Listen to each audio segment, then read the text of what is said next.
ಅಳ್ತಾ ಅಳ್ತಾ ಷೋಡಶಿಯಾದಾಗ ಅವಳ ದೇಹ ಮನಸ್ಸುಗಳು ಅರಳಿ ನಿಂತಿವೆ. ಅವಳು ಶಿವನಿಗಾಗಿ ಸಲ್ಲಬೇಕಾಗಿದೆ.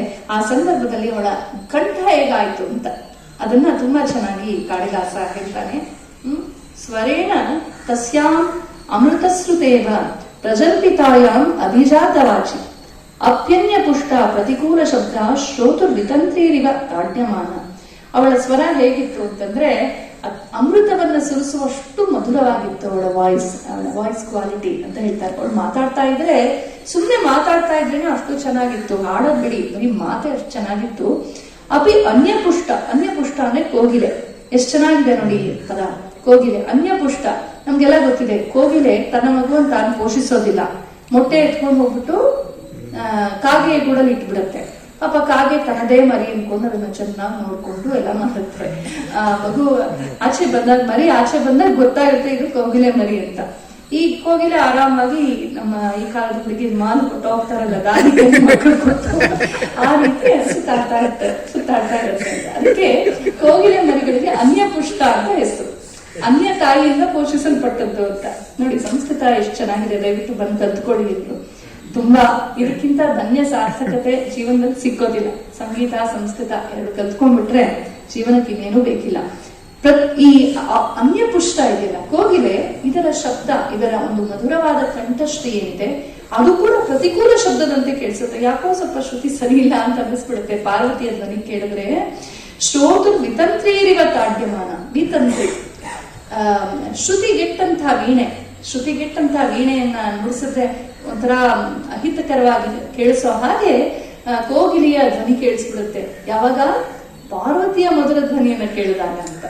ಇದನ್ನೇ ನಮ್ಮ ಶಂಕರಾಚಾರ್ಯರು ಮತ್ತೊಂದು ಕಡೆ ಸೌಂದರ್ಯ ಲಹರಿಯಲ್ಲಿ ಬೇರೊಂದು ಕಾಂಟೆಕ್ಸ್ಟ್ ಅಲ್ಲಿ ಹೇಳ್ತಾರೆ.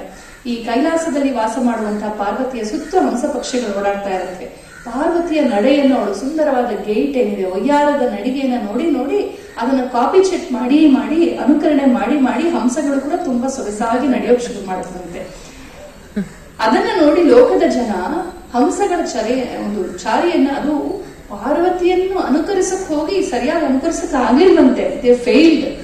ಆದ್ರೆ ಹಾಗೆ ಹೇಗೋ ತಪ್ಪಾಗಿ ಅನುಕರಿಸಿದ್ರು ಕೂಡ ಅದರ ಚೆಲುವನ್ನೇ ಆಹಾ ಹಂಸಚಾರ್ಯ ಅಂತ ಎಲ್ಲ ಹೇಳ್ತಾರೆ ಲೋಕದ ಜನ.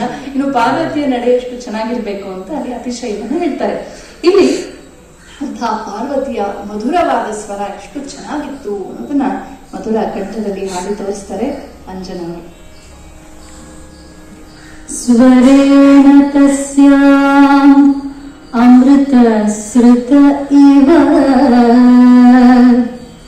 ಸ್ವರೇಣ ತಸ್ಯಾಂ ಅಮೃತ ಸೃತ ಇವ ಸ್ವರೇಣ ತಸ್ಯಾಂ ಅಮೃತ ಸೃತ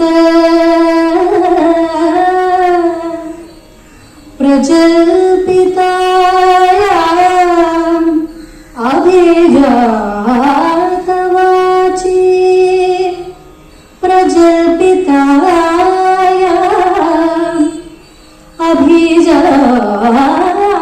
ಅಭಿಜಾತವಾಚಿ ಅಪಿ ಅನ್ಯಪುಷ್ಟ ಪ್ರತಿಕೂಲ ಶಬ್ದ ಅಪಿ ಅನ್ಯಪುಷ್ಟ ಪ್ರತಿಕೂಲ ಶಬ್ದ ಶ್ರೋತು ವಿತಂತ್ರೀರಿವ ತಾಡ್ಯಮಾನ ಅಪಿ ಅನ್ಯಪುಷ್ಟ ಪ್ರತಿಕೂಲ ಶಬ್ದ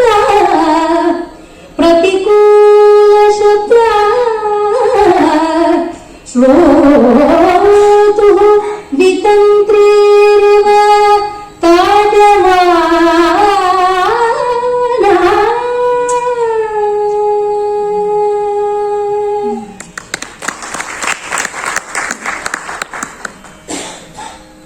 ಪದೇ ಪದೇ ಸಂಗೀತದ ಉಲ್ಲೇಖವನ್ನ ಹೇಗೋ ಒಂದ್ ಕಡೆ ತರ್ತಾನೆ ಇರ್ತಾನೆ. ನಮ್ಗೇನ್ ಇಷ್ಟವಾಗ್ಬಿಡುತ್ತೋ ಅದನ್ನ ಪದೇ ಪದೇ ಹೇಳ್ತಿರ್ತೀವಲ್ಲ, ಅದನ್ನ ನಾವು ಕಾಳಿದಾಸನಲ್ಲಿ ನೋಡ್ತೀವಿ. ಶೂಲಭೃತ್ ಅಂತಂದ್ರೆ ಶಿವನು, ಅವನು ಎದ್ದೇಳ್ಬೇಕಾದ್ರೆ ಮಂಗಲ ತೂರ್ಯ ಘೋಷವನ್ನ ಮಾಡಲಾಗುತ್ತೆ. ತೂರ್ಯ ಅಂದ್ರೆ ವಿಂಡ್ ಇನ್ಸ್ಟ್ರೂಮೆಂಟ್, ಸುಶಿರವಾದ್ಯ. ಅದು ನಿರ್ದಿಷ್ಟವಾಗಿ ಹೇಗಿತ್ತು ಅಂತ ಹೇಳೋದು ಕಷ್ಟ. ತಾಳವಾದ್ಯದಲ್ಲಿ ತುಂಬಾ ರಿಸರ್ಚ್ ಮಾಡಿದವ್ರು ಹೇಳ್ಬೋದೇನೋ, ಏಕೆಂದ್ರೆ ತುಂಬಾ ಎವಲ್ಯೂಷನ್ ಆಗ್ಬಿಟ್ಟಿದೆ. ಸಾಕಷ್ಟು ವಿಕಾಸವಾಗಿ ಆಗಿ ಆಕಾರದಲ್ಲಿ, ವಿನ್ಯಾಸದಲ್ಲಿ, ಬಳಕೆಯಲ್ಲಿ ಸಾಕಷ್ಟು ಇವಾಗಂತೂ ಇನ್ನೂ ತುಂಬಾ ಜಾಸ್ತಿನೇ ಆಗ್ಬಿಟ್ಟಿದೆ. ತುತ್ತೂರಿ ತರ ಇರ್ಬೋದು ಅಂತ ನನ್ನ ಊಹೆ, ತಪ್ಪಿರ್ಬೋದು, ಸರಿ ಇರ್ಬೋದು. ಈ ತೂರ್ಯ ವಾದ್ಯಗಳು, ಮಂಗಳ ತೂರ್ಯ, ಇಲ್ಲಿ 4-6 ಬಗೆಯ ತೂರ್ಯಗಳನ್ನು ಹೇಳ್ತಾನೆ. ಯುದ್ಧ ತೂರ್ಯ, ಯಾಮ ತೂರ್ಯ, ಮಂಗಳ ತೂರ್ಯ. ಅಂದ್ರೆ ಮಂಗಳ ಒಂದು ಶುಭ ಕಾರ್ಯವಾದ ಪ್ರಾರಂಭದಲ್ಲಿ, ಮದುವೆ ಮನೆಗಳಲ್ಲಿ, ಇಂಥ ಸಂದರ್ಭದಲ್ಲಿ ನುಡಿಸುವಂಥದ್ದು ಮಂಗಳ ತೂರ್ಯ, ಅಥವಾ ದೇವಸ್ಥಾನದ ಪೂಜೆಗಳಲ್ಲಿ ನುಡಿಸುವಂಥದ್ದು. ಯಾಮ ತೂರ್ಯ ಅಂದ್ರೆ ಆವಾಗ ಕ್ಲಾಕ್ ಇರ್ಲಿಲ್ವಲ್ಲ, ಇಷ್ಟೊತ್ತಾಯ್ತು, ಮಧ್ಯಾಹ್ನ ಆಯ್ತು, ಸಂಜೆ ಆಯ್ತು ಅಂತ. ವಿಶೇಷವಾಗಿ ಪರ್ವ ಉತ್ಸವಗಳಿಗೆ ಅದು ಬೇಕಾಗುತ್ತೆ, ಸಾರ್ವಜನಿಕವಾದ ಘೋಷಣೆಗೆ ಅದನ್ನ ಬಳಸ್ತಾ ಇದ್ರು ಅಂತ. ಯುದ್ಧ ತೂರ್ಯ ಅಂದ್ರೆ ಅಫ್ಕೋರ್ಸ್ ಯುದ್ಧದ ಪ್ರಾರಂಭದಲ್ಲಿ ಘೋಷಿಸುವಂಥದ್ದು. ನಾವು ಕೃಷ್ಣನ ಭಗವದ್ಗೀತೆಯಲ್ಲೂ ನಾವು ನೋಡ್ತೀವಿ. ಆ ಒಂದು ತುಮದ ಆ ಒಂದು ಶಬ್ದ ಎಲ್ಲಾ ಕಡೆ ಭೇರ್ಯಶ ಶಂಕಶ್ಚ ಅದೆಲ್ಲ ಬಂತು ಅಂತೆಲ್ಲ ನೋಡ್ತೀವಿ. ಹಾಗೆ ಅವನು ಈ ಮಂಗಳ ತೂರ್ಯಗಳ ನಾದಕ್ಕೆ ಶಿವನು ಎದ್ದೇಳ್ತಾ ಇದ್ದಂತೆ. ಶಿವ ನಿತ್ಯ ಜಾಗೃತ, ಅವನಿಗೆ ಏನ್ ಎಪ್ಸೋದೇನಿದೆ ಆದ್ರೆ ನಮ್ ಸಂತೋಷಕ್ಕೆ ಭಕ್ತಿಯಿಂದ ಸ್ವಲ್ಪ ಮಲಗಪ್ಪ ಮಲಗಿಸ್ಬಿಟ್ಟು ಆಮೇಲೆ ಎದ್ದೇಳಿಸ್ತೀವಿ. ನಾವ್ ಮಾಡ್ಬೇಕಲ್ಲ ಪೂಜೆ. ಅವ್ನು ನಿತ್ಯ ಜಾಗೃತವಾಗಿ ಕೂತ್ ಬಿಟ್ರೆ ನಾವು ಹೇಗ್ ಪೂಜೆ ಮಾಡೋದು? ಹಾಗಾಗಿ ನಮಗಾಗಿ ಮಲಗ್ತಾನೆ, ನಮಗಾಗಿ ಹೇಳ್ತಾನೆ. ಹಾಗೆ ಎಬ್ಬಿಸುವಂತಹ ಮಂಗಳ ತೂರ್ಯ ಘೋಷವು ಆಕಾಶಕ್ಕೆ ಎದ್ದು ಅಲ್ಲಿ ವಿಮಾನಗಳಲ್ಲಿ ಸಂಚರಿಸುವಂತಹ ಗಂಧರ್ವಾದಿ ದೇವತೆಗಳಿಗೆ ಸಾಕಪ್ಪ ನಿಮ್ ವಿಹಾರ, ಶಿವನ್ ಪೂಜೆ ಟೈಮ್ ಆಯ್ತು, ಬಂದ್ಲಪ್ಪ ಅಂತ ಕರೆಯೋ ಹಾಗೆ ಇದೆಯಂತೆ ಆ ಮಂಗಳ ತೂರ್ಯ ಘೋಷವು. ಇನ್ನು ಪ್ರಾಚೀನ ಮತ್ತು ಮಧ್ಯಯುಗಗಳಲ್ಲಿ ಅಷ್ಟೇಕೆ ಇವತ್ತು ಕೂಡ ನಾವು ನೋಡ್ತೀವಿ, ವಸಂತೋತ್ಸವ ಅನ್ನೋದು ತುಂಬಾ ಭವ್ಯವಾದಂತಹ ಒಂದು ಆಚರಣೆ ನಮ್ಮಲ್ಲಿ. ಶರದೋತ್ಸವ ಮೊನೆತಾನೆ ಆಗಿದೆ. ಶರದೋತ್ಸವ, ವಸಂತೋತ್ಸವ ಅಂತ 2 ಪ್ರಮುಖ ಉತ್ಸವಗಳು ನಮ್ಮ ದೇಶದಲ್ಲಿ. ಈ ಶರದೋತ್ಸವದಲ್ಲಿ ಸ್ವಲ್ಪ ವೀರರಸ ಪ್ರಧಾನವಾದ ಕಲಾಪಗಳಾದ್ರೆ, ವಸಂತೋತ್ಸವದಲ್ಲಿ ಶೃಂಗಾರ ರಸ ಪ್ರಧಾನ, ಗೀತ, ನೃತ್ಯ, ವಿನೋದಗಳು, ಮತ್ತೆ ಜಲಕ್ರೀಡೆ, ಪ್ರವಾಸ ಹೋಗೋದು ಇತ್ಯಾದಿ. ಈ ಸಂದರ್ಭದಲ್ಲಿ ತುಂಬಾನೇ ಕಲಾಪಗಳು ನಡೀತಾ ಇದ್ವು. ವಾತ್ಸ್ಯಾಯನ ಕಾಮಸೂತ್ರದಲ್ಲಂತೂ ವಿಪುಲವಾದಂತಹ ಮಾಹಿತಿ ಇದರ ಬಗ್ಗೆ ನಮ್ಗೆ ಸಿಕ್ಕತ್ತೆ. ಈ ಸಂದರ್ಭದಲ್ಲಿ ಹೇಗೆ ಕಾಳಿದಾಸನು ಕೂಡ ತನ್ನ ಕಾವ್ಯಗಳನ್ನು ಮಂಡಿಸ್ತಾ ಇದ್ದ, ಆ ವಸಂತ ಋತುವಿನಲ್ಲಿ ಹೇಗೆ ಸಹಜವಾಗಿ ಗೀತ ನಿತ್ಯ ಪ್ರಸಂಗಗಳಿದ್ವು ಅನ್ನೋದನ್ನ ನಾವು ರಾಮಾಯಣದಲ್ಲಿ, ಮಹಾಭಾರತದಲ್ಲೂ ನೋಡ್ತೀವಿ, ಪುರಾಣಗಳಲ್ಲೂ ನೋಡ್ತೀವಿ. ಅಂತೆಯೇ ಕಾಳಿದಾಸನಲ್ಲೂ ಕೂಡ ಸಾಕಷ್ಟು ನೋಡ್ತೀವಿ. ಮತ್ತೆ ನಿಸರ್ಗದ ವರ್ಣನೆಯ ಜೊತೆಗೆ ಹೇಗೆ ಅವನು ಸಂಗೀತವನ್ನ ಸೇರಿಸ್ತಾನೆ ಅನ್ನೋದು ತುಂಬಾ ಸ್ವಾರಸ್ಯಕರವಾದದ್ದು.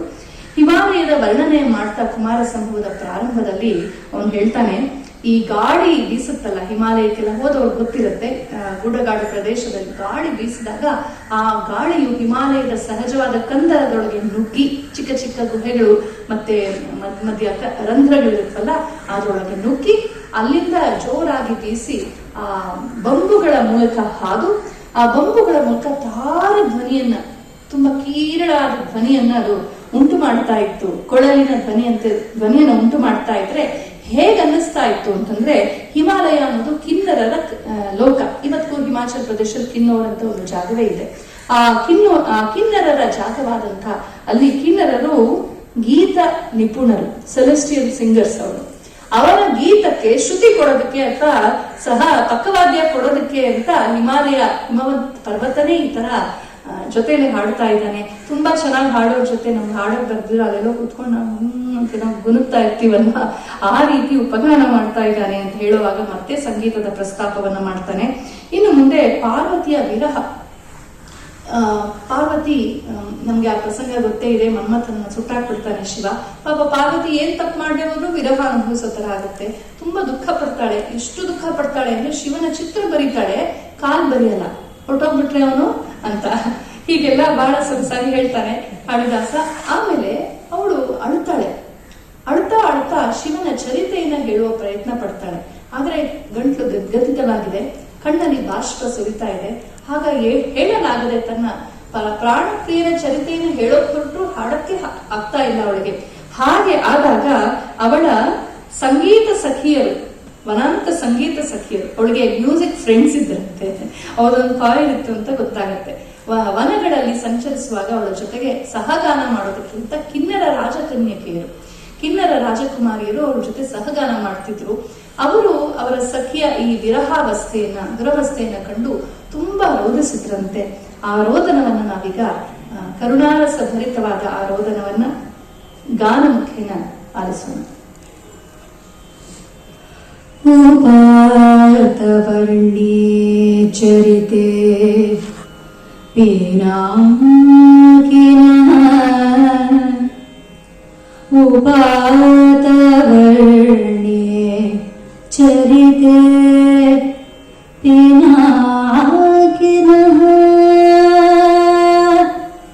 ಸಬಾಷ್ಪಕಂಠಸ್ಖಲಿತೈಃ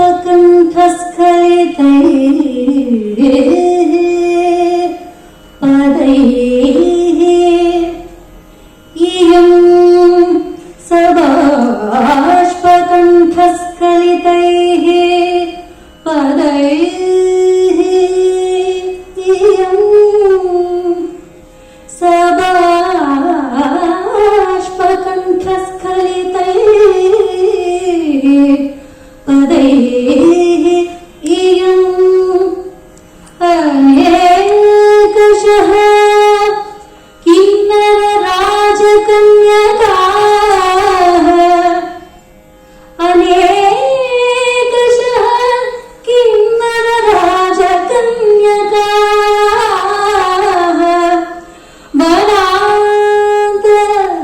ವನಾಂತ ಸಂಗೀತ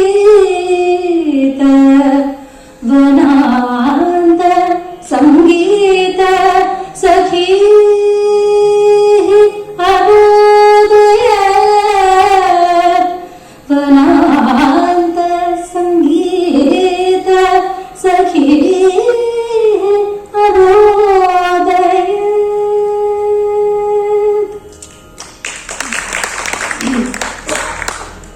ಪಾರ್ವತಿಯ ವಿರಹಕ್ಕೆ ದನಿಗೂಡಿಸಿ ಕಿನ್ನರ ರಾಜಕನ್ಯಕೆಯರು ಹಾಡಿದ ಹಾಗೆ ನಮ್ಮ ಅಂಜನಾ ಅವರು ಅಷ್ಟೇ ಸೊಗಸಾಗಿ ಹಾಡಿದ್ದಾರೆ. ಇನ್ನು ಕಾಳಿದಾಸನು ಸುಮಾರು ಗೀತ ಪ್ರಕಾರಗಳನ್ನ ಹೆಸರಿಸ್ತಾನೆ. ಇವಿಷ್ಟು ಈಗ ಹೀಗೆ ಹಾಡ್ತಿದೀವಿ, ಇದೇ ಹೆಸರಲ್ಲಿ ಹಾಡ್ತಿದೀವಿ ಅಂತ ಹೇಳಕ್ ಆಗೋದಿಲ್ಲ. ನಾನು ಹೇಳಿದಾಗೆ ಚೇಂಜಸ್ ಆಗಿದೆ.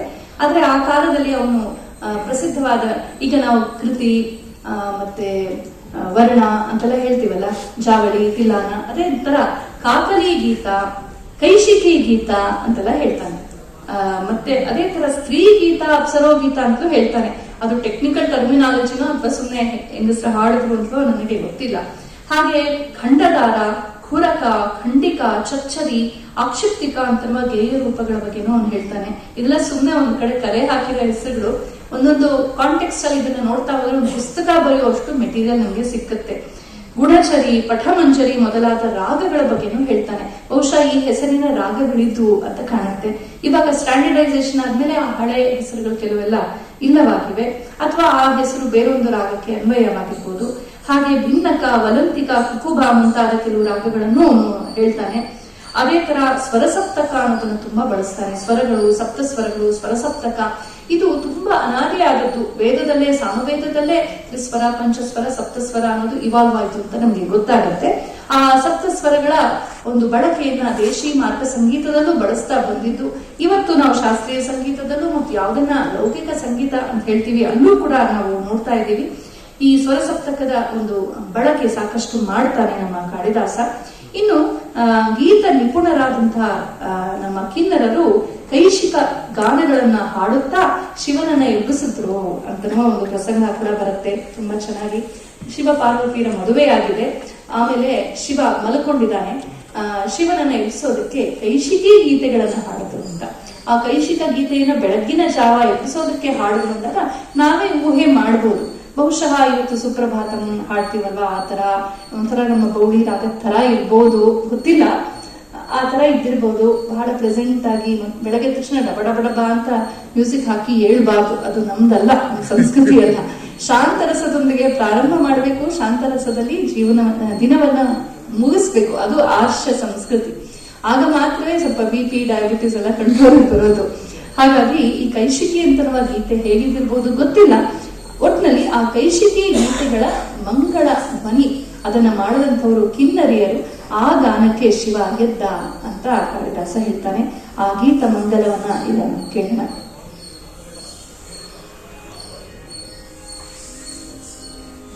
ಸವ್ಯಭುಜ್ಯತ ಸವ್ಯಭುಜ सव्यभुक्त्यत बुधः तवोचितः सव्यभुक्त्यत बुधः तवोचितः शान्तकुम्भकमलाकरैः शान्तकुम्भकमलाकरैः समम् सव्यभुक्त्यत बुधत्तवोचितः शान्तकुम्भकमलाकरैः समम् मूर्छना परिगृहीत कैशिकीः मूर्छना परिगृहीत कैशिकैः किन्नरैः उषसि गीतमङ्गला मूर्छना परिगृहीत कैशिकैः किन्नरैः उषसि गीतमङ्गला गीतमङ्गला.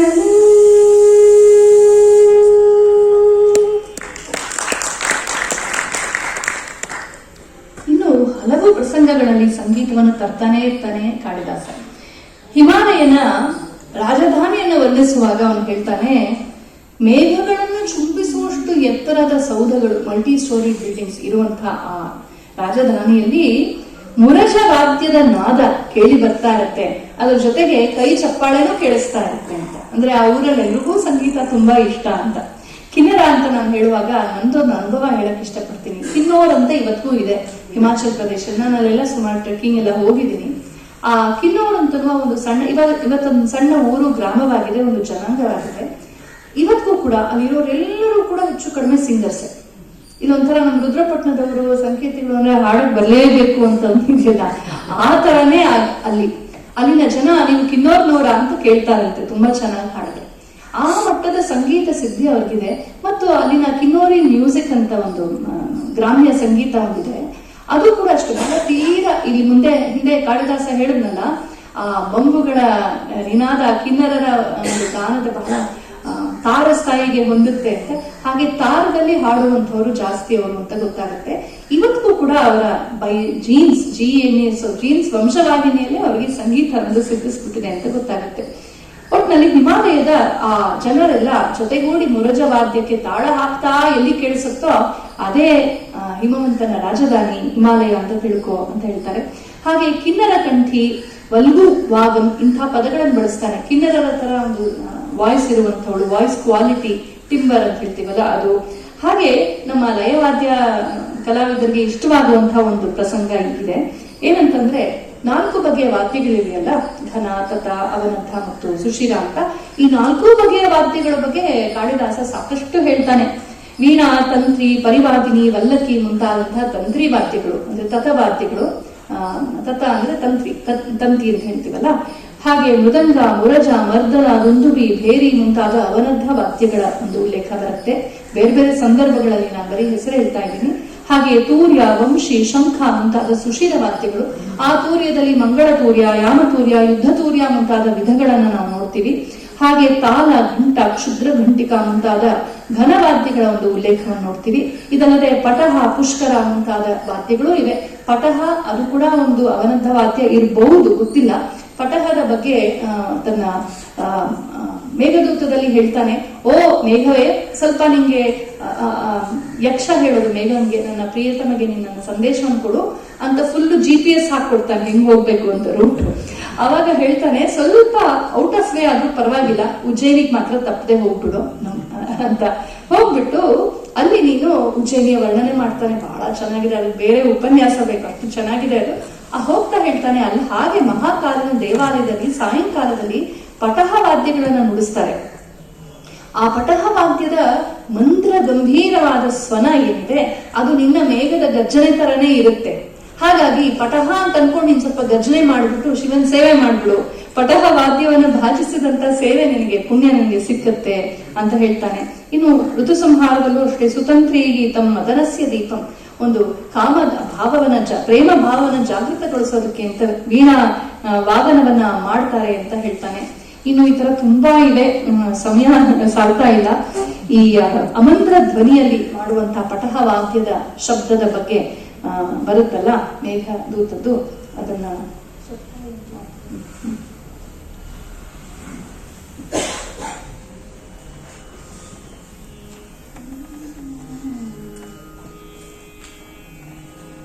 ಶಬ್ದಾಯಂತೆ ಮಧುರಮನಿಲೈ,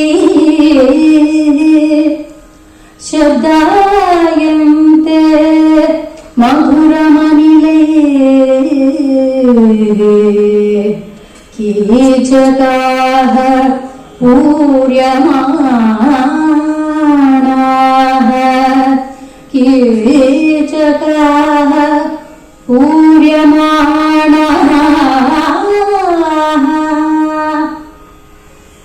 ಸಂಸಕ್ತಾಭಿಃ ತ್ರಿಪುರವಿಜಯಃ ಗೀಯತೆ,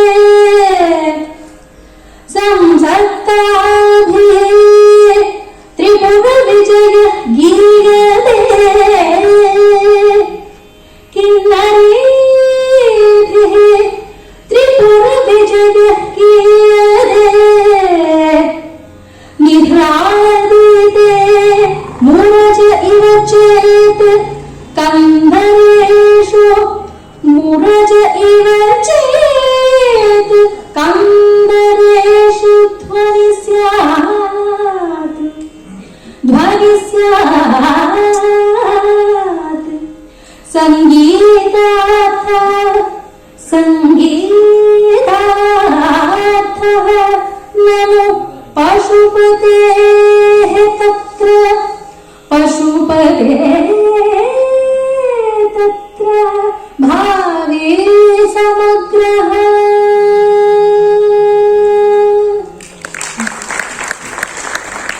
ಹಾಗೆ ಇನ್ನು ಕೆಲವು ಆಚ್ಯ, ಆಲಿಂಗ್ಯ, ಊರ್ಧ್ವಕ, ಮುರಜ, ಪುಷ್ಕರ, ಮದ್ದಲ ಮುಂತಾದ ಹಲವಾರು ವಾದ್ಯಗಳ ಒಂದು ಉಲ್ಲೇಖವನ್ನು ಮಾಡ್ತಾನೆ ಕಾಳಿದಾಸ. ವಿಶೇಷವಾಗಿ ರಘುವಂಶ ಕಾವ್ಯದಲ್ಲಿ ಒಂದು ಪ್ರಸಂಗ ಬರುತ್ತೆ. ಅಜ ಅಂತನ್ನುವ ಮಹಾರಾಜ ಅಕಾಲದಲ್ಲಿ ತನ್ನ ಹೆಂಡತಿ ಇಂದುಮತಿಯನ್ನು ಕಳ್ಕೊಂಡ್ಬಿಡ್ತಾನೆ. ಅವಳು ಆಕ್ಚುಲಿ ಅಪ್ಸರೆ, ಏನೋ ಕಾರಣದಿಂದ ಭೂಮಿಗೆ ಬಂದಿರ್ತಾಳೆ. ಸ್ವರ್ಗಲೋಕದ ವಸ್ತುವಿನ ಸ್ಪರ್ಶವಾದ ತಕ್ಷಣ ಅವಳು ಈ ಭೂಮಿಯಿಂದ ಹೊರಡಬೇಕು. ಮೇಲಿಂದ ಒಂದು ಸಣ್ಣ ಹೂ ಬೀಳುತ್ತೆ, ಸ್ವರ್ಗಲೋಕದ ಅಪ್ಸರೆ ಇರುತ್ತಾರೆ ಇಂದ ಹೂ ಬಿದ್ದ ತಕ್ಷಣ ಅವಳು ಸತ್ತೋಗ್ಬಿಡ್ತಾಳೆ. ಅಯ್ಯೋ, ಹೂ ಬಿದ್ದ ಏಟಕ್ಕೆ ಸತ್ತೋಗ್ಬಿಟ್ಲಲ್ಲ ನನ್ನ ಹೆಂಡತಿ ಅಂತ ಅವನು ವಿಲಪಿಸ್ತಾನೆ. ಅದಕ್ಕೆ ಅಷ್ಟು ಸಮಯ ಇಲ್ಲ, ಅದರಿಂದ ಅದನ್ನ ಸ್ಕಿಪ್ ಮಾಡ್ತಾ ಇದ್ದೀವಿ. ಆದ್ರೆ ಅಲ್ಲಿ ಹೇಳುವ ಮಾತು ಬಹಳ ಸೊಗಸಾಗಿದೆ. ಗೃಹಿಣಿ ಸಚಿವ ಸಖಿ ಮಿತ ಪ್ರಿಯ ಶಿಷ್ಯೆ ಲಲಿತೆ ಕಲಾವಿದ. ವಿಲಪಿಸುವಾಗ ಅಯ್ಯೋ ನನ್ಗೆ ಯಾರು ಅಡುಗೆ ಹಾಕ್ತಾರೆ, ನನ್ಗೆ ಯಾರು ನೋಡ್ಕೊಳ್ತಾರೆ ಅಂತ ಹಂಗೆ ವಿಲಪಿಸೋದಿಲ್ಲ. ಅವನು ಅವಳ ಯೋಗ್ಯತೆಯನ್ನ ಭಾವಿಸ್ತಾನೆ. ಅವಳು ನನಗೆ ಗೃಹಿಣಿ ಆಗಿದ್ಲು, ಸಚಿವ ನನ್ನ ಮಂತ್ರಿ ಆಗಿದ್ಲು, ನನ್ನ ಪ್ರಿಯ ಸಖಿ ನನ್ನ ಫ್ರೆಂಡ್ ಆಗಿದ್ಲು, ಜೊತೆಗೆ ಪ್ರಿಯ ಶಿಷ್ಯ ಲಲಿತೆ ಕಲಾವಿದ್ರು, ಲಲಿತ ಕಲೆಗಳಲ್ಲಿ ನನಗೆ ಶಿಷ್ಯ ಆಗಿತ್ತು. ಇಲ್ಲಿ ಎಷ್ಟು ಚೆನ್ನಾಗಿದೆ ನೋಡಿ, ಗಂಡನೇ ಹೆಂಡತಿಗೆ ಲಲಿತ ಕಲೆಗಳನ್ನ ಪಾಠಿಸ್ತಾ ಇರುವಂತಹ ಆ ಸಂಬಂಧ ತುಂಬಾ ಭಾವ್ಯವಾದದ್ದು. ಕೊನೆಯದಾಗಿ ನಾವು ಈಗ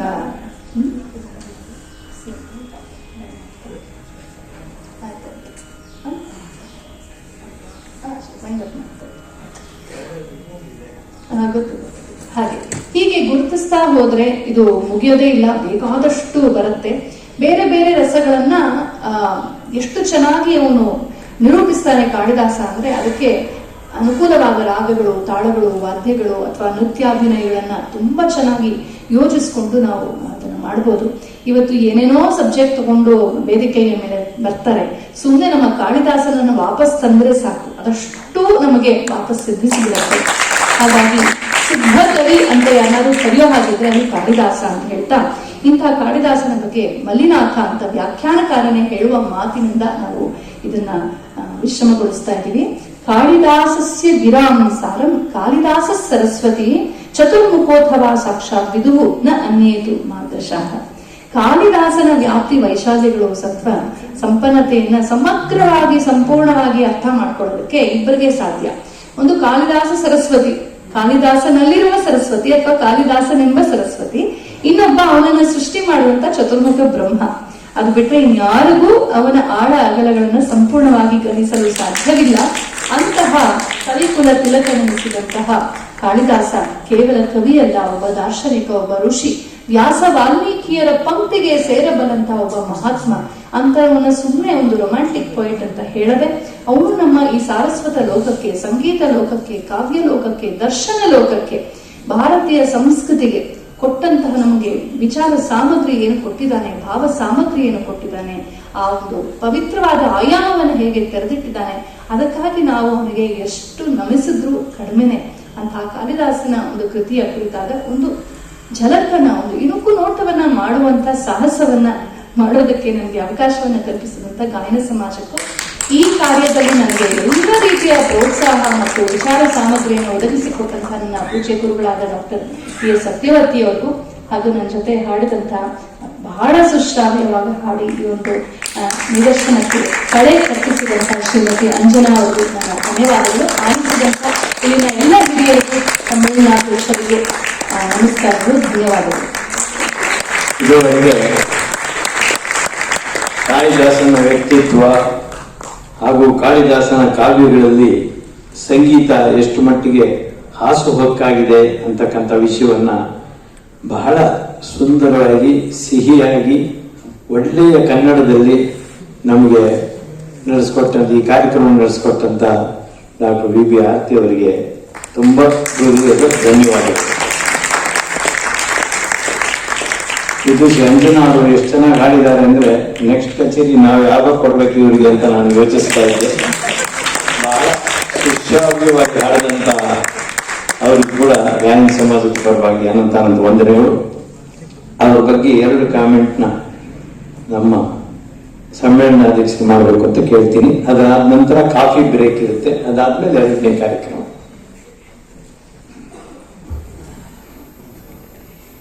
ಎಲ್ರಿಗೂ ನಮಸ್ಕಾರ.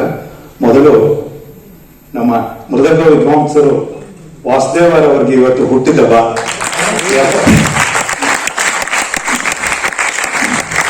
ನಿಮ್ಮೆಲ್ಲರ ಶುಭಾಶಯ, ಅವರಿಗೆ ಹುಟ್ಟುಹಬ್ಬದ ಶುಭಾಶಯಗಳು. ಅವರ ಮಾರ್ಗದರ್ಶನ ಅನೇಕ ಮೃದಂಗ ಲಯವಾದ್ಯ ವಿದ್ಯಾರ್ಥಿಗಳಿಗೆ ಸಿಕ್ಕಿದೆ. ಅವರ ಆಶೀರ್ವಾದವನ್ನು ನಾನು ಎದುರು ನೋಡ್ತಾ ಇರ್ತೀನಿ ಎಂದೆಂದಿಗೂ. ಈ ಬೆಳಗಿನ ಮೊದಲನೇ ಸೆಷನ್ ನಲ್ಲಿ ಡಾಕ್ಟರ್ ಆರತಿ ಅವರು ಎಷ್ಟು ಕಾಳಿದಾಸನ ಬಗ್ಗೆ ವಿವರಗಳು, ಮಾಹಿತಿಗಳನ್ನ ಎಷ್ಟು ಕೊಟ್ಟಿದ್ದಾರೆ. ಕಾಳಿದಾಸ ಸಂಗೀತದ ಬಗ್ಗೆ ಮಾಡಿರೋ ಉಲ್ಲೇಖಗಳು, ರವಿ ಕಾಣದನ್ನ ಕವಿ ಕಾಣ್ತಾನೆ ಅಂತ ಹೇಳ್ತಾರೆ. ಸೊ ಆತ ಎಲ್ಲ ವಿಷಯನೂ ಹೇಳಿದ್ದಾರೆ. ಆತ ಸಂಗೀತದ ಬಗ್ಗೆ ಉಲ್ಲೇಖ ಮಾಡಿರೋದು ಆಶ್ಚರ್ಯವೇನಲ್ಲ.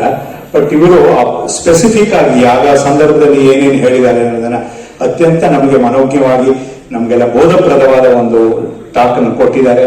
ಅವರಿಗೆ ಗಾಯನ ಸಮಾಜದ ಪರವಾಗಿ ಹಾಗೂ ನನ್ನ ವೈಯಕ್ತಿಕವಾದ ಅಭಿವಂದನೆಗಳನ್ನ ತಿಳಿಸ್ತಿದ್ದೀನಿ.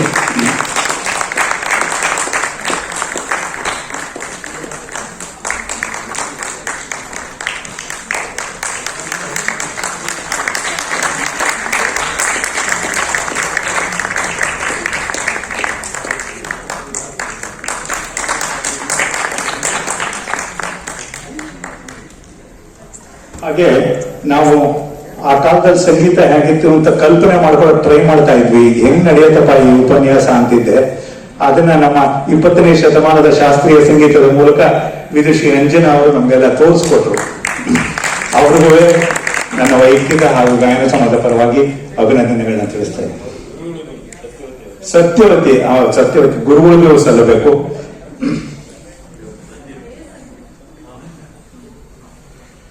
5 ನಿಮಿಷಗಳ ವಿರಾಮ. ದಯವಿಟ್ಟು ಹೋಗಿ ಕಾಫಿ ಬಿಸ್ಕೆಟ್ ತಗೊಂಡು ಬೇಗ ವಾಪಸ್ ಬಂದ್ಬಿಡಿ. ಮುಂದಿಂದು ಬಹಳ ಉತ್ಸುಕರಾಗಿ ನಾವೆಲ್ಲ ಕಾಯ್ತಾ ಇದ್ದೀವಿ ಮುಂದಿಂದು.